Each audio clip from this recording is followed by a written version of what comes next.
Hello everyone and welcome to GS Puran. So today with chapter 10 NCERT Our Past will come to an end. So let's start with chapter 10 Buildings, Paintings and Books. The Iron Pillar at Mehrauli, Delhi is a remarkable example of skills of Indian craftsmen.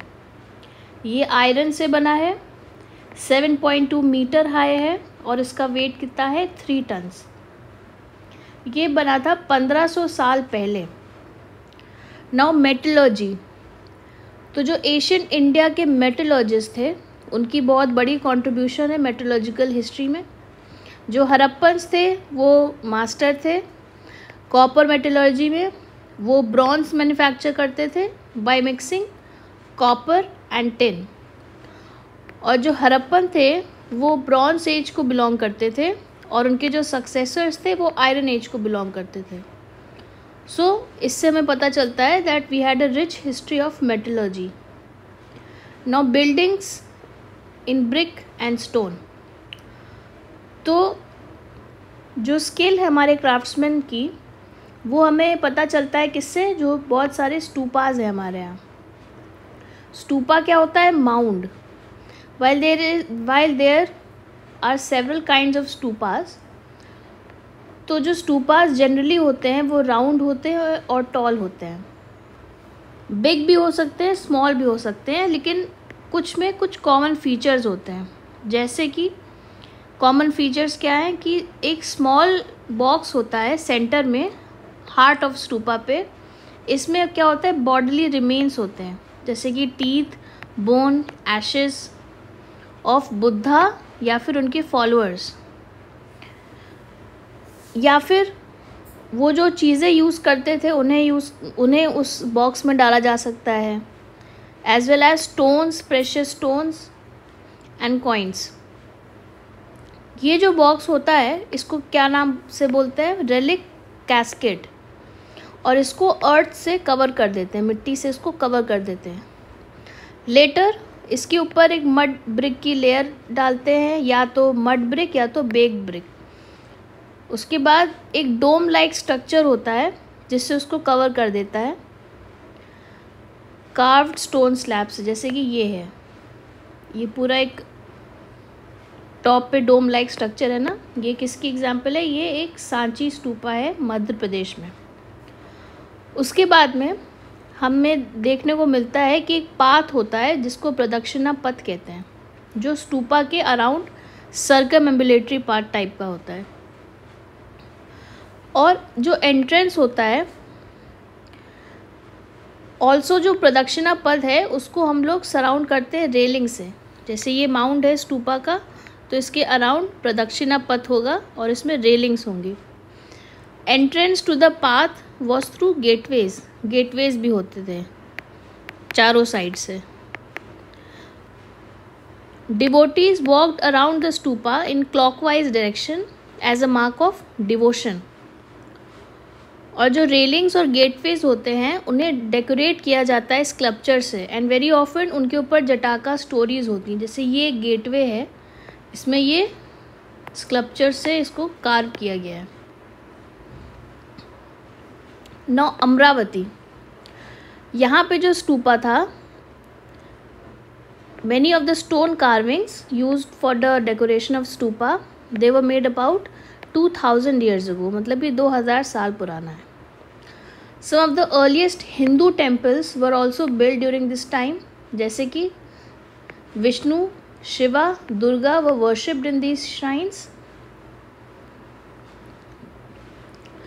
और जो most important part of temple था उसको क्या कहते थे? गर्भगृह, जहाँ पे मेन डेटी जो थी वो रिसाइड करती थी। Image of chief deity was place.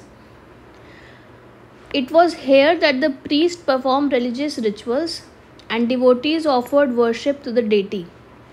Now अब ये एक पिक्चर है एक अर्ली टेम्पल उत्तर प्रदेश के भितर गाँव में। ये बना कब है? 1500 साल पहले, बेक्ड ब्रिक और स्टोन से। और ये जो फोटो है ये किसकी फ़ोटो है? Monolithic temple at Mahabalipuram. ये जो भी इनको मोनोलिथिक इसलिए कहा जा रहा है क्योंकि ये सिंगल पीस ऑफ रॉक को कार्व करके ये मंदिर बनाए गए हैं। Often, as at Bhitargaon, a tower known as shikhara was built on the top of गर्भगृह। तो अगर ये गर्भगृह है तो इसके ऊपर एक टावर टाइप का शिखरा होता है। Building shikhara required careful planning and most temple also had a space known as मंडप। तो ये जो गर्भगृह के आगे का एरिया है वो मंडप हो जाता था। It was a hall where people could assemble. Now, how were the stupas and temples built? तो इसमें बहुत सारी स्टेजेस होती थी और ये एक्सपेंसिव अफेयर होता था क्योंकि ये गुड क्वालिटी स्टोन से बनता था और वो जो गुड क्वालिटी स्टोन है उसको पहले तो ढूंढना पड़ता है, फिर क्वेरी करना पड़ता है, फिर ट्रांसपोर्ट करना पड़ता है। Here, the rough blocks of stone had to be shaped, carved into pillars. तो पहले तो इनके रॉ मटेरियल लाने पड़ते थे, फिर उनको अच्छे से कार्व करना होता था। Panels for the wall, floor, ceiling, इन सबको। And then these had to be placed precisely at the right position. तो ये सब जो काम था ये बहुत ही चैलेंजिंग होता था।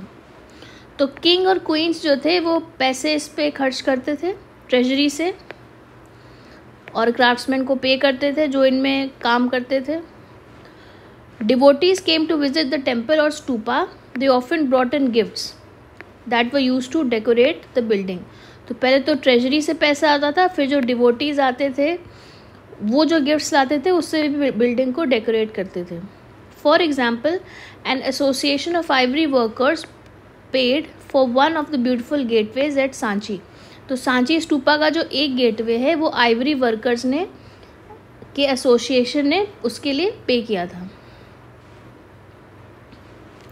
Among others who paid for decoration were merchants, farmers, garland makers, perfumers, smiths and hundreds of men. और फिर उनका जो नाम था वो पिलर्स पे इंस्क्राइब कर दिया जाता था, पिलर्स, रेलिंग और उन सब जगहों पे। नाउ पेंटिंग्स, जो अजंता है वो अजंता केव जो है वहाँ पे बहुत सारी पेंटिंग्स हमें देखने को मिलती हैं। जैसे कि ये एक पेंटिंग है अजंता में, ये पद्म पानी इसको कहते हैं। As the caves are dark inside, most of these paintings were done in light of torches. The colours which are vivid seen after 1500 years. मतलब इतना टाइम हो चुका है इन पेंटिंग्स को, फिर भी कलर्स हमें अच्छे से देखने को मिलते हैं। और ये कलर्स बने किससे थे? प्लांट्स और मिनरल्स से। Now the world of books. Some of the best known epics were written during this period. Epics क्या होते हैं? ग्रैंड लॉन्ग कॉम्पोजिशन होते हैं about heroic man and women, जिसमें स्टोरी ऑफ गॉड भी होती है। एक फेमस तमिल एपिक है सिलादिकरम, जिसको कंपोज किया था इलांगो ने 1800 साल पहले। इसमें क्या है? एक स्टोरी है मर्चेंट की जिसका नाम था कोवलन। वो पुहार में रहता था and he fell in love with the courtesan name Madhavi, और उसने अपनी वाइफ को निगलेक्ट कर दिया माधवी के लिए। Later he and Kannagi left Puhar and went to Madurai where he was wrongly accused of theft. उसको चोरी का इल्ज़ाम लग जाता है गलत, by the court judges of Pandyan king, ये Pandyan king. The king sentenced Kovalan to death. तो इसीलिए जो कनागी उसकी वाइफ थी, जो उससे still loved him, was full of grief and anger, और इसने इसीलिए डिस्ट्रॉय करने का ठाना पूरी जो मदुराई सिटी है उसको। तो ये हमें तमिल एपिक में पता चलता है। Silappatikaram, whatever, pardon my pronunciation. Now एक अलग दूसरी तमिल एपिक है जिसका नाम है मनी मेकलाई। इसको सतनर ने कंपोज किया था 1400 ईयर्स वो पहले। ये स्टोरी बताता है डॉटर ऑफ कोवलन और माधवी की। इसके बाद कालिदास जो गुप्ता पीरियड में थे, ये संस्कृत में लिखते थे। Now recording and preserving the old stories. A number of Hindu religious stories that were in circulation earlier were written down around the same time, जिसमें से पुराण हैं. पुराण का जो लिटरल मीनिंग होता है वो ओल्ड होता है. जो पुराण होता है थी उनमें स्टोरीज किस किस की थी? विष्णु, शिवा, दुर्गा और पार्वती.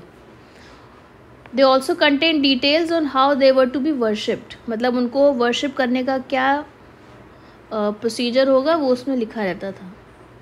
और जो पुराण थे वो सिंपल संस्कृत में थे ताकि हर कोई उसको सुन सके, और उन्हें रिसाइट करते थे टेम्पल प्रीस्ट. 2 संस्कृत एपिक हैं, महाभारत और रामायण, जो बहुत ज़्यादा पॉपुलर हैं. महाभारत किस चीज़ के बारे में है? War that was fought between Kauravas and Pandavas.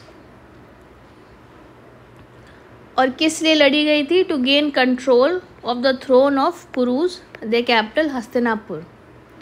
ये स्टोरी बहुत ओल्ड है and it was written down in form that we know today 1500 साल पहले. पहली बात तो ये स्टोरी बहुत पुरानी, और जो जब ये लिखी गई वो कितना पुराना है? 1500 साल. Purana and Mahabharata are supposed to have been compiled by Ved Vyas. Now Ramayana is about Rama, the prince of Kosala, जो एक्साइल को भेज दिए गए थे, जहाँ पे उनकी वाइफ अबडक्ट हो गई थी by king of Lanka, Ravan. Then there was a battle between them and which he won. उसके बाद अयोध्या आए वापस. तो like Mahabharat, this was an old story, और इसको किसने? Valmiki is recognise as the author of Sanskrit Ramayan. तो ये सब तो एपिक्स हो गई. Now the story is told by the ordinary people. तो वो क्या थी? जैसे कि जटाकास, पंचतंत्र. जटाकास वर often shown on the railing of stupa and in the paintings in places such as Ajanta. Now writing books on science. तो इसमें नाम आता है आर्यभट्ट का, जिन्होंने आर्यभट्टियम बुक लिखी जो कि संस्कृत में है. ये बताते हैं कि डे एंड नाइट का रीज़न है अर्थ्स एक्सिस रोटेशन. अर्थ जो अपनी एक्सिस पे रोटेट करता है उसकी वजह से डे एंड नाइट आता है.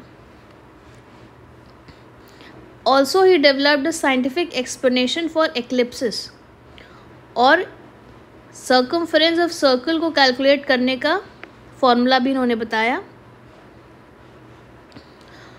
वरामिहिरा, Brahmagupta and Bhaskaracharya were some other mathematicians and astronomers जिन्होंने बहुत सारी डिस्कवरीज की. Now zero. तो जो ज़ीरो का इन्वेंशन है वो इंडिया में ही हुआ है, बट किसने किया है दैट इज़ अननोन.